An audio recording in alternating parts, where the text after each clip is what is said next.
Hello, everyone. My name is Stephen Neer, and I'm a Hamilton-based playwright in Hamilton. And today I want to read from you a little bit from a play that I've been working on over the past year called Creature. And Creature is it's based on a bit of an obsession that I've had that I know a lot of other people have probably had in their lifetime about mysteries, specifically the mystery of Sasquatch and Bigfoot and these strange creatures that apparently wander in the woods and dark corners of the earth.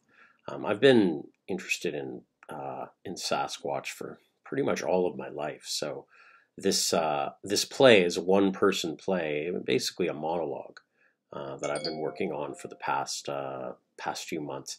While we've been in lockdown, while the pandemic has been going on, and so it's been a bit of an interesting journey writing this piece, visiting this piece, while I've basically been sheltered at home, like so many other people. This play reading is taking place thanks to the PlayConnect program by the Playwrights Guild of Canada. So I wanted to thank the Playwrights Guild of Canada for supporting this work. I also want to thank Theatre Aquarius and my good friend Luke Brown for also hosting this play reading for you today. I should also say that Creature is also seeing further development. So this reading that you're going to hear tonight is, or this reading that you're going to hear now, rather, is just going to be the first step of a larger work. So I hope that you enjoy it.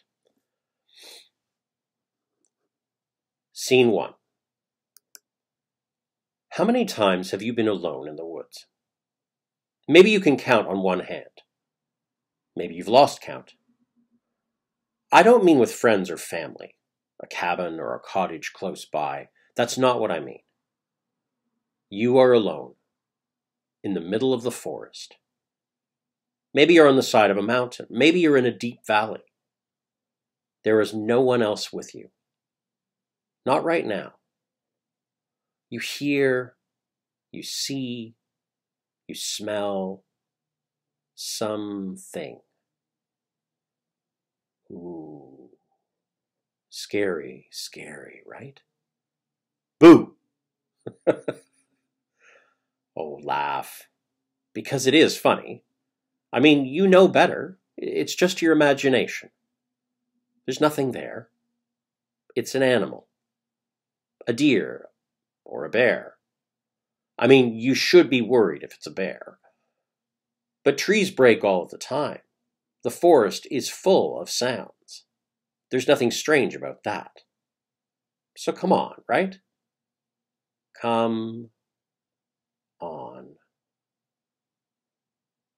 There's nothing. No sounds. No crickets or frogs. Nothing but that can't be. A shape. Big. Brown. Imposing. 6 foot, 7 foot, 8 foot. You can't move. Can't look away. Still. Stay absolutely still. Is it real? Is it? See, the first time I was camping, the first time I remember camping, I was with my dad. He wasn't what you'd call outdoorsy. He liked the outdoors. Something about being a bureaucrat in Ottawa.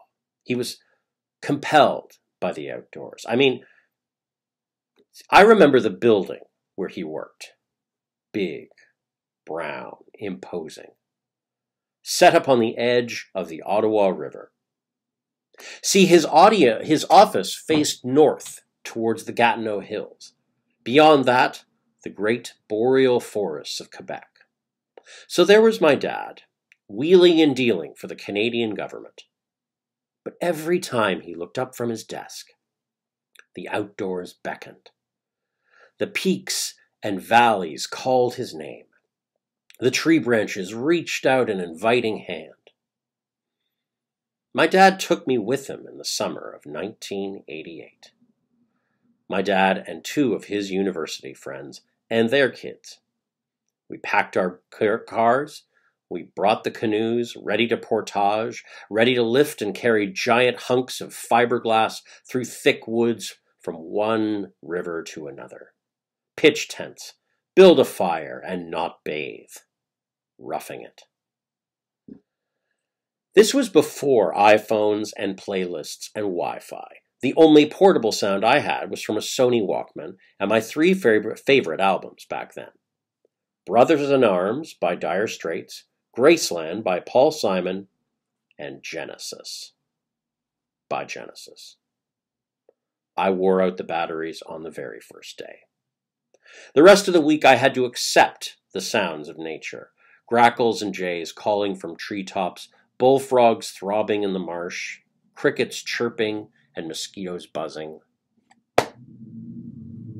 Now I know what you're thinking. I came to hear about a monster. You're waiting. You're waiting for me to tell you about the third night of the trip. Somewhere just west of Algonquin Park. I can't give you the exact coordinates. I don't remember the exact coordinates. I might have seen a map of where we were, but when I looked up, like years later, I couldn't find it. It was northern Ontario, deep in the bush, just getting dark. And I had to relieve myself. I grabbed a flashlight, not one of those high-powered things. It was a mag light. It was like barely the length of my finger. I couldn't see more than 1 meter in front of me. I walked away from camp, stepping over dead trees, wet leaves, damp moss, and I ended up at the edge of the island where we'd settled. The water gently lapping against the shore, not a sound around me, except bullfrogs a few meters away, and crickets. The beam hit the water, lighting ribbons of mist steaming off the surface of the water. I turned off the light and, well, unzipped my fly. And then I heard it. This very eerie cry. Off in the distance, but not too much off. It wasn't a howl, and it wasn't a call. Something else. In the dark. Stars above me, but black all around. I did not know what that was. Wolf? Coyote? Moose? None of the above. I was sure of it. It was something else. I ran back to camp. My dad was asleep, and I didn't want to wake him because, well, what would he think? He was a no-nonsense kind of person. He liked the outdoors, sure. But did he really believe in the outdoors? That I don't know. And I never told him what I heard. And I never heard it again. Until years later when I was listening to the CBC. A news report about Sasquatch. About creatures in our wilderness. The sound had been recorded by an Indigenous hunter and his family traveling through the bush of northern Ontario. Are you scoffing yet? About to turn off the YouTube video in disgust? I'm just another prankster, just making this up. Or are you curious? Be honest. It's intriguing. It's strange. Maybe it's a little scary. Maybe you want to know more. Me too. Scene 2. I didn't want to go on that trip. I didn't always get along with my dad. But after that trip, I don't know, maybe I came to understand something of my father. Or maybe I understood his obsession with the outdoors. And so I came to understand something of him in that. Fascination. Obsession. See, ever since that trip, I've also yearned, compelled, by the hills of Gatineau, and later, the mountains of Western Canada. It would be years later, but I finally found my way out there, too. A trip with my ex-wife to meet her family. I will never forget how the sight of Loader Peak in Kananaskis took the breath from my body, like this silent, ominous gatekeeper to a whole new world. It was like this grand and terrible mountain standing sentinel with dozens of other giants gathering behind it. My ex-wife had grown up surrounded by trees and mountains and nature, very, very unlike me. And one of the first things that came up when we started dating was Sasquatch. I think we were having sushi at a Toronto restaurant. We had come out of seeing a play together. The play was about the paranormal. I can't remember the details of the discussion or how we got from menus down to, "Have you ever seen a Sasquatch?" She hadn't. She suggested that maybe people were seeing bears. She had seen bears. Her biggest lesson was if you ever saw a cub, then you had to start running because, "Where's the mama? Where's the mama?" Half a year later, I met her father over a campfire deep in the damp interior. He shook my hand like a man who'd killed a deer just outside the Top of the World Provincial Park, and dragged the carcass up one side and down the other of Tanglefoot Peak, which he had. He shook my hand like a man who had carved his own stock for a 12 gauge he'd gotten for Christmas with a 16-foot Bowie knife he'd gotten for his birthday, which he had. He showed the both of them to me. My own father was not a man of the outdoors. My ex's father was the epitome of the outdoors. I could see it written in the way he handled the embers of the fire, or the way he confidently moved through the underbrush, or the quiet and self-assured way that he sat in the sun by the lake. When you first meet the father of any woman you're dating, it's an encounter all its own, like facing the unknown. I was nervous, but not really about meeting him. See, I had to ask him a question. The question. What do you think of Sasquatch? Not the question you might have been thinking. His answer, "Well, son," he called me son, "there's a lot of land out there. A lot of places for something to hide if it wants to stay that way. Have you ever seen it?" Can't say that I have. That was the end of our conversation about Sasquatch, about the creature. I felt, in that moment, a bit dejected. If a man like this had been living in Sasquatch country all of his life, but had never seen it, maybe it didn't exist. Lying awake in the tent that night, I could hear the rain softly falling in the forest. Drops gently slapping the leaves of the canopy, creating a soft wall of white noise. But every moment or so, there was a sound, crackling under the brush, a distant snap far away, a splash in the lake. And I remembered that all is not at peace in the forest. Something is out there. And I believe. I want to believe.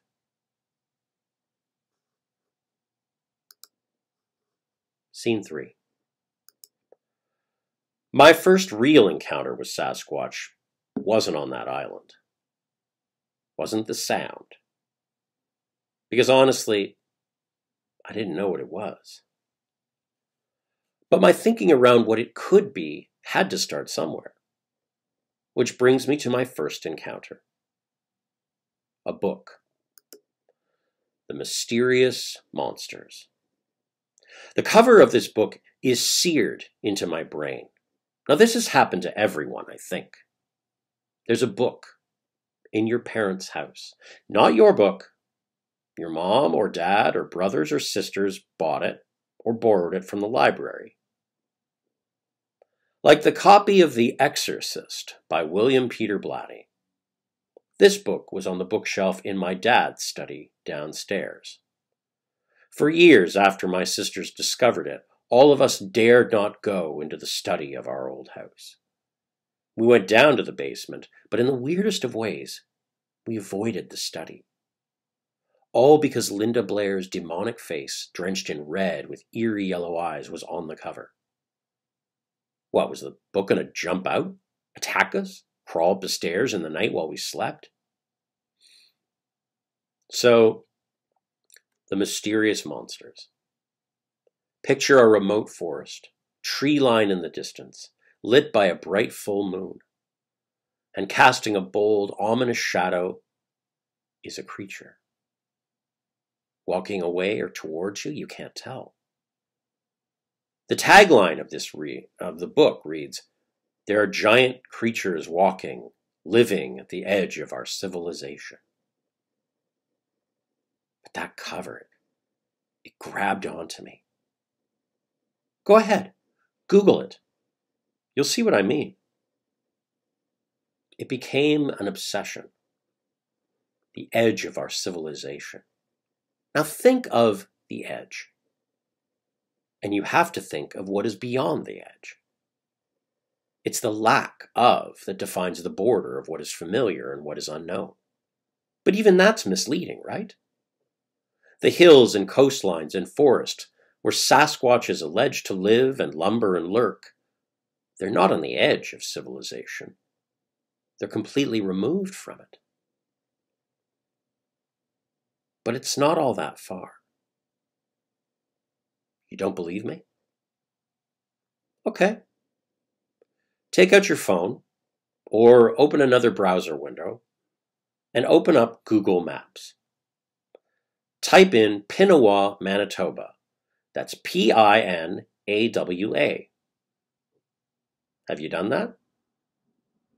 Now look on the map and you'll see Pinawa Golf Club, nestled next to an odd structure on the map. That odd structure is a dam. It separates water from the upper Pinawa Channel to the east from the Pinawa Channel to the west.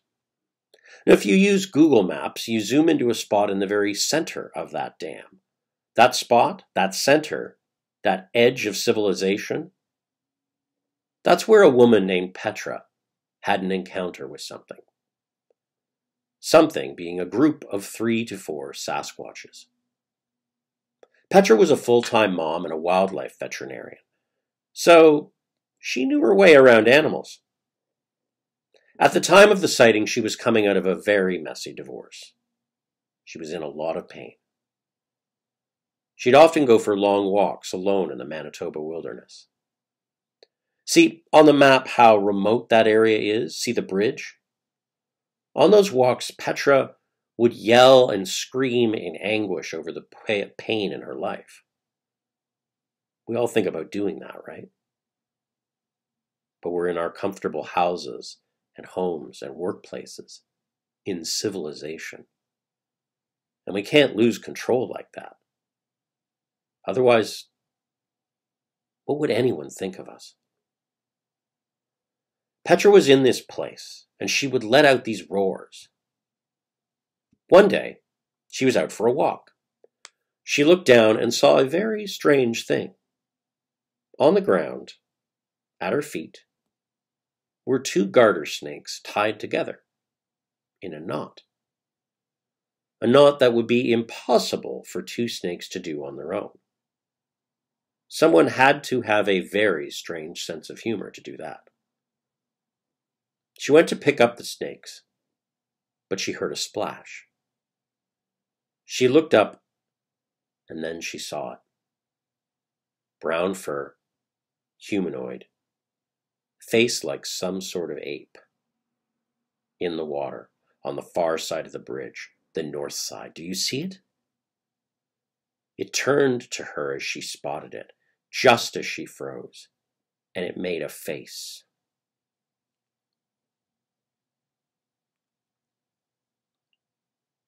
Petra was stunned with absolute fear. Then there was the sound of a crashing behind the being in front of her, and then an even bigger creature emerged from the dark woods.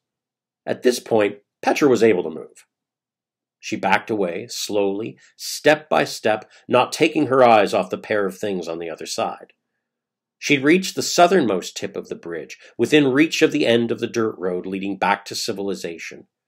She turned, and from the direction of the Pinawa Golf Club, Petra heard another sound, another crashing, and a terrible, terrible smell. And then she saw a massive arm, covered in red-brown fur, clutching at the side of the tree 5 meters away from her. Petra broke into a run, all the way back home, which wasn't all that far away from the edge of civilization to begin with. She ran to her house and locked the door and tried to forget what she'd seen. Must not have been real. She was going through trauma. She was in grief, right? So maybe she wasn't thinking straight. It had been a strange and disturbing dream. She fell asleep.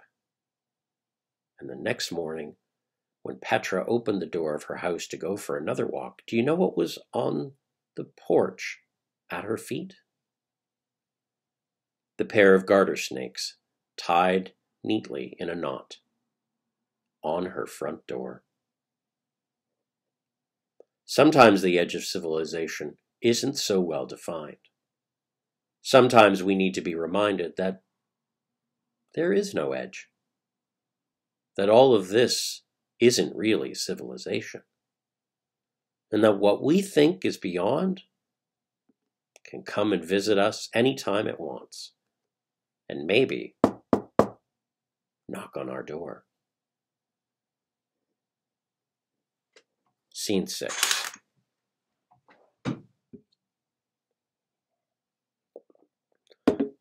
Now I get it, okay? How can you really believe any of this? It's got to be fake. I mean, it's just got to be. Well, okay. Look up the name Todd Standing. Go ahead. One of the first things that you'll find when you look up Todd on the internet is the fact that he took the BC government to court over Sasquatch. Huh? Todd Standing claims that years ago he walked into the wilderness to prove Sasquatch doesn't exist. Quote, "Obviously I was wrong," he'd later say. Obviously. To prove his about face, he has filmed a host of videos, 2 featuring a pair of creatures staring impassively into the lens of the camera.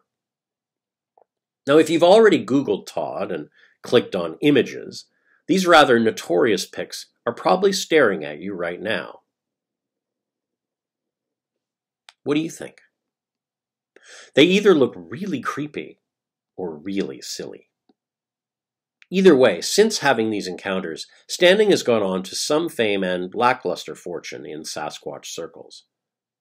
Fortune because you have to pay it to see the full extent of his footage. And if you want to experience it for yourself, you can follow Todd along on an adventure into the places that he says are Sasquatch hotspots. The price tag is a whopping $5,000 per person, or at least it was the last time I checked. But it's worth it, right? I mean, I'd pay that much, so long as I could see a Sasquatch. Which, on his website, Todd all but guarantees. And the notorious fame? Well, The Sasquatch community, that being people who believe in Sasquatch and not actual Sasquatches, they're pretty divided on Mr. Standing. Some say he's the real deal.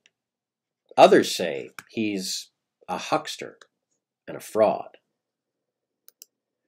They look at the videos and they call them Muppets, or masks, or deep-style fake video renderings of Todd's own face.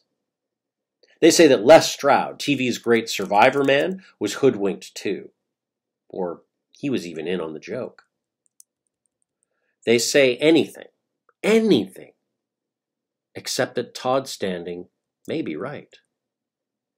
Which, admittedly, when you listen to Todd tell the story himself, seems entirely plausible. He's passionate, and he's an advocate for these mysterious creatures. Which is also how he landed in court. See, Todd filed a civil lawsuit in the BC Supreme Court. His reasons? The province was in dereliction of duty, his words. They failed to acknowledge evidence for the existence of Sasquatch, and they ignored calls for the species to be protected. But Todd then took it one step further, saying that by rejecting his evidence, they damaged his credibility. Now, I'm willing to bet more than half of you out there feel the same way as the BC Supreme Court. Why wouldn't you? Has there been compelling evidence for the existence of Sasquatch? Yes, but compelling isn't proof. So what would it take? Let's look at it. A hair sample that reads as a hominid being but isn't human? That's been found 10 years ago by a hunter and verified by anthropologists. Consistent sightings and communication with these beings by credible individuals? Done. Just look at the countless Indigenous and First Nations witnesses who accept a relationship with these creatures as just a fact of their lives. But we have video footage and audio recordings. We have tree structures that could not have been made by windbreaks or snow load. We have tracks and more tracks. We have all of this, except a body. We don't have a body. And that's really what people want to see, right? That's really what people need. See, if we had a body, you'd believe. But a body means dead. For proof of life, we need death. Just sit with that. Now, put yourself back inside the forest I told you about at the beginning. You're on your own. Thirsty, tired, alone. You do have a 12 gauge in your hand. Weighs more than you think it should. And the few times you've fired it, boy, does it have a kick. It's not television. It's not the movies. This is a real weapon. It takes down bears, deer, and moose. It rips through thick skin and dense bone. It goes in with one punch and comes out with an explosion of blood and sinew. Sit with that. Being a hunter. But bears don't look like you and me. Deers and moose don't either. Sasquatch are something. Supposed to be something very different. Maybe they look like apes. Maybe they look a little like a cross between an ape and a man. Could you use that 12 gauge in your hand on an ape? Now, what if you saw this thing? This creature out in the woods. Thick and heavy and pressing down all around you. It is perfectly at home. It's 8 foot or 9 foot high, so much bigger than you. But you have your 12 gauge. But it has a face. Not unlike yours. It has eyes that look at you. Eyes that can see who and what you are. So can you pull the trigger? You need a body to believe, right? Right. Scene 7. I enjoy camping. And I think back to my time on the bank of that river in my youth, in the middle of the night, hearing something strange in the far-off black. And I think of all the other sites in my life where I ventured into the true outdoors. I can count them on one hand. Because I am a product of the city. Is that why there's the fascination? Is that why I can't let go of this beast in my brain? Lumbering across the roads or through the underbrush? Is that why I look for even the faintest signs of it? Mere steps from my house while I walk the Bruce Trail with my daughter? And yet, will I go out into the forests at night? In this time of lockdowns and face masks, am I prepared to face an even deeper and darker fear? I could bring someone with me. A witness, maybe. But to go out to the woods and bring another with me just feels like a crowd, an intrusion. I yearn to be there on my own, just with myself, to open up to this wild around me. But I'm also scared to do this. You understand what it is that I'm saying, don't you? See, my senior year of high school, I went to a friend's cabin. I remember it was the same year that Voyager reached the planet Neptune. It was the farthest that any man-made spacecraft had ever traveled in the universe, the known universe. Closer to home, we were deep in the woods of Quebec, the same woods that beckoned my father years before, the same woods that are also known for Sasquatch sightings. There was a massive lake fed by small streams dotting the hills all around us. The thing about these lakes, the water can get very still, very, very quiet, like a pane of glass. My friend jumped in for an afternoon swim. He got about 5 meters out before he wanted to come back. "There's a lot of life in this lake," he said. But he was there with the rest of our friends. There were girls watching, so of course he didn't want to look like a wuss. And he kept going, protesting all of the way, but he kept going. And all I could think of as he was crossing the lake, what sort of life is hidden down there? The decaying trees with algae and weeds drifting in the current, brushing his feet. The bass, the pike, the snapping turtles, staring at the hairs on his legs. The leeches and crayfish burrowed in the mud and sand, waiting for a chance to connect with cool human skin. Swimming in a Canadian lake is not for the faint of heart, even when the sun is high above your head. Now, put yourself around a campfire. There's a cabin behind you. No, wait. Maybe there's just a tent. You're in a clearing with your fire. It's not a big clearing. The forest is deep and thick and tall, and it just seems to inch a bit closer to you as the light falls away. The sun has gone down. The bullfrogs are out. You hiked in here. There's no service road or gravel path. The nearest highway is, well, you don't know. You can't hear anything that sounds familiar to you from your civilized world. Hell, even the airplanes are so high up that they pass by like tiny insects trailing gossamer wings. You can see more stars right now than you've ever known to exist. Somewhere out there, a man-made machine snaps pictures of an icy planet orbiting on the edge of known space. Beyond is black, just like your campsite. You feel utterly insignificant and incredibly special at the same time. And you wonder how that's possible. But something isn't right. And that's the strangest thing about those who have witnessed this creature. They see it and they say that it looked completely at home. There was nothing unnatural. It was more like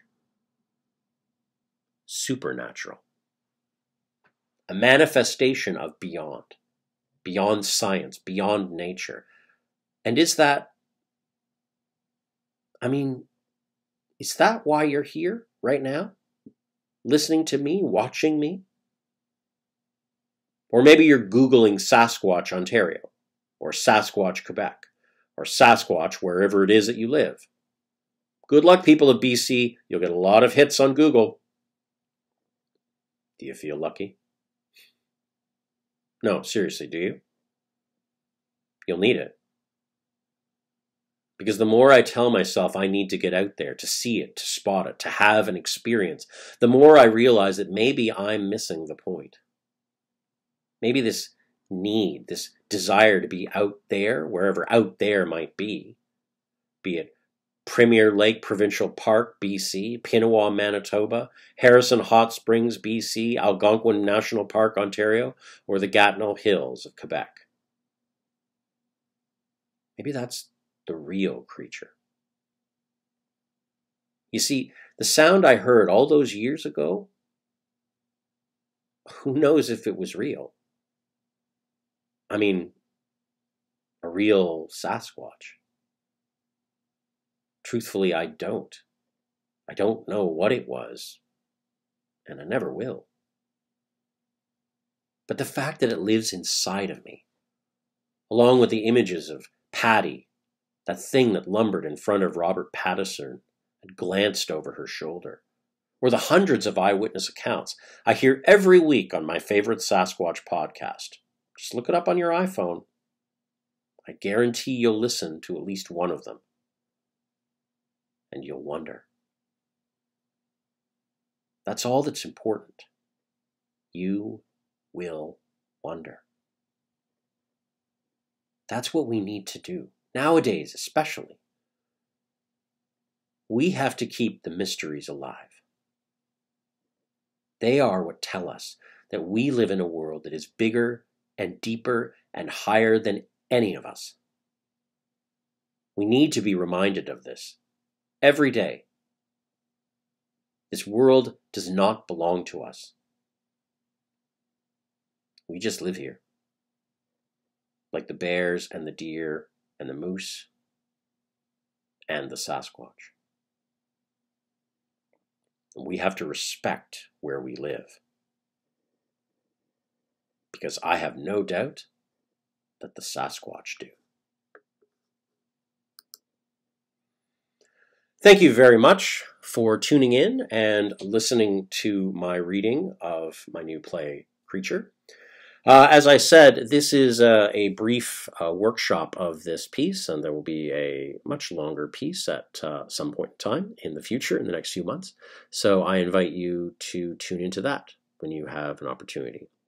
Thank you so much. Again, thank you to Playwrights Guild of Canada and Theatre Aquarius for supporting this presentation. And thank you to Culture Days, of which this is also being programmed. Good night.